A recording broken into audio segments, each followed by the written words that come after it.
نحمدہ ونصلی علی رسولہ الکریم اما بعد فاعوذ باللہ من الشیطان الرجیم بسم اللہ الرحمن الرحیم۔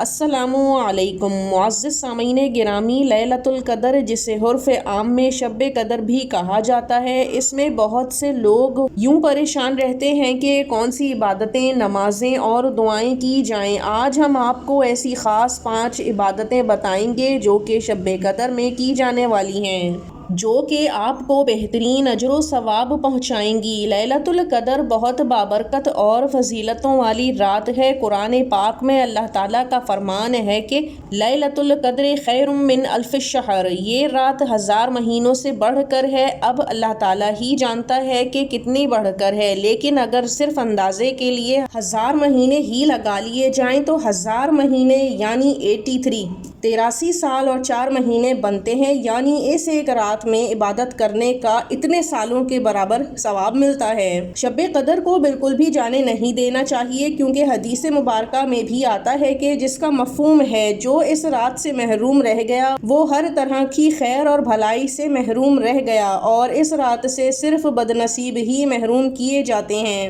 اس لیے تمام مسلمانوں کو چاہیے کہ آخری عشرے کی طاق راتوں میں، جس میں 21، 23، 25، 27 اور 29 کی راتیں شامل ہیں، ان میں سے کسی ایک میں لیلۃ القدر ہوتی ہے، اور ہر مسلمان کو اسے ڈھونڈ لینا چاہیے، جس میں 27 کی رات میں زیادہ عبادت کا اہتمام کرنا چاہیے۔ اب وہ کون سی عبادتیں، نمازیں، دعائیں اور اذکار ہیں جس کا اہتمام ہونا چاہیے؟ اب سب سے پہلے آپ نے مرد حضرات کو عشاء اور فجر کی نماز کو مسجد میں ادا کرنے کا اہتمام کرنا چاہیے، کیونکہ حدیث نبوی صلی اللہ علیہ وآلہ وسلم میں بھی آتا ہے کہ جو شخص عشاء کی نماز اور فجر کی نماز باجماعت ادا کر لے، اسے پوری رات عبادت کرنے کا ثواب عطا کیا جاتا ہے۔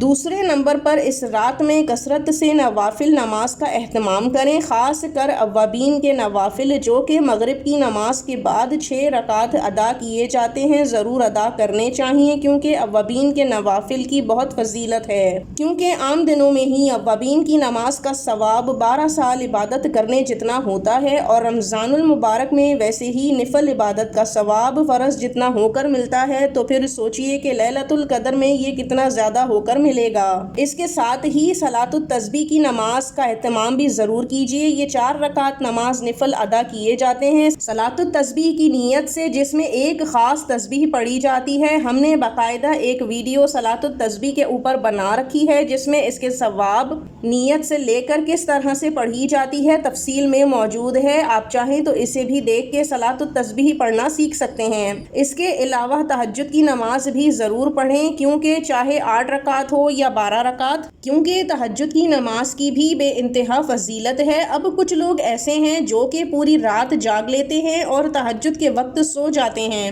جس سے ان کی تہجد، سحری اور فجر کی نماز بھی جاتی رہتی ہے، یا پھر پوری رات سو جاتے ہیں اور تہجد سے پہلے اٹھ جاتے ہیں، تو ایسا ہرگز نہیں کرنا۔ اب تیسرا کام آپ نے یہ کرنا ہے کہ کثرت سے قرآن پاک کی تلاوت کرنی ہے۔ اگر آپ کو قرآن پاک پڑھنا نہیں آتا تو پھر جو صورتیں آپ کو یاد ہیں آپ ان کی کثرت سے تلاوت کر سکتے ہیں۔ چوتھا کام ہے کہ تسبیحات، اور ان میں بھی سب سے زیادہ درود ابراہیمی پڑھیے، استغفر اللہ کیجیے، اور پہلا کلمہ یعنی لا الہ الا اللہ کا ورد کرتے رہیے، کیونکہ بے شک اللہ تعالیٰ کو یہ تینوں ہی تسبیحات بے حد پسند ہیں کہ آقا دو جہان صلی اللہ علیہ وآلہ وسلم پر کثرت سے درود و سلام کیا جائے۔ پھر بندہ خدا اپنے اعمال جو کہ برے ہوں اس پر استغفار کرے اور پہلے کلمے کی کثرت رکھے۔ اور پانچواں اور آخری کام ہے دعا کو عبادت کا مغز کہا جاتا ہے۔ اللہ تعالیٰ کو اپنے بندے کا مانگنا بے انتہا پسند ہے۔ دعائیں مانگنی چاہیے، اپنے لیے، مرحومین کے لیے، اہل ایمان کے لیے۔ ایسی دعائیں جو آپ کی قبول نہ ہو رہی ہوں وہ بھی کثرت سے مانگیے۔ جو قرآن کریم میں دعائیں بتائی گئی ہیں آپ وہ بھی مانگ سکتے ہیں۔ سب سے پہلے اللہ تعالیٰ کی حمد و ثنا کیجیے، پھر درود ابراہیمی پڑھیے، اور پھر جتنی دعائیں آتی ہیں وہ سب مانگ لیجیے۔ دعائیں مانگنے کا بہترین وقت تہجد سے لے کر فجر کا درمیانی وقت ہوتا ہے، کیونکہ اس وقت اللہ تعالیٰ پہلے آسمان پر آ جاتے ہیں اور آواز لگائی جاتی ہے کہ ہے کوئی اللہ کا بندہ جو اللہ تعالیٰ سے مانگے، معافی مانگے، صحت یا دولت، اولاد یا شہرت مانگے، جو چاہے مانگ لے، اللہ تعالیٰ اسے عطا فرما دیں گے۔